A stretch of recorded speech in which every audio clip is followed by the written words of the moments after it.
सिंध जे सामूंडी ॿेटनि ते शहर ॾियण वारे फ़ैसिले ख़िलाफ़ धरती धरणी सरापा एहतजाज बणियल आहिनि। साना सिंध जा ॿेट वफ़ाक़ हवाले करण ख़िलाफ़ मरहलेवार तहरीक हलाइण जो ऐलान करे छॾियो। पहिरें मरहले में अमरीकी स्टेट खाते आॾो एहतजाज कयो वेंदो।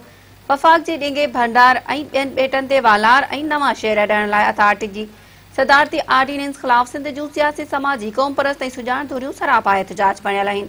अमरीकी रियासत ह्यूस्टन में साना जे एग्जीक्यूटिव काउंसिल जो हंगामी इजलास थियो, जंहिं दौरान सिंध जा ॿेट वफ़ाक़ हवाले करण ख़िलाफ़ मरहलेवार तहरीक हलाइण जो ऐलान कयो वियो। पहिरें मरहले में अमरीकी स्टेट खाते आॾो एहतजाज कयो वेंदो। इजलास दौरान साना जे सदर मोहम्मद अली महर ॻाल्हाईंदे चयो त सिंध में वन यूनिट जहिड़ी सूरतहाल पैदा कई वई आहे। सूबे जी ज़मीन ते कब्ज़नि खां पोइ ॿेट विकिणण जूं तयारियूं हलनि पयूं। सिंध जा समूरा ॿेट सूबे जी मिल्कियत आहिनि। ॿेटनि ते वालार ख़िलाफ़ भरपूर आवाज़ उथारिबो। होरां सिंध तरक़ी पसंद पार्टी 11 अक्टूबर ते कराची में रैली कढण ऐं जीअं सिंध महाज़ 25 अक्टूबर ते कराची में गवर्नर हाउस आॾो धरणे जो ऐलान कयो आहे, जॾहिं त सिंधी अदबी संगत 11 अक्टूबर खां एहतजाजी तहरीक हलाइण जो फ़ैसिलो कयो आहे।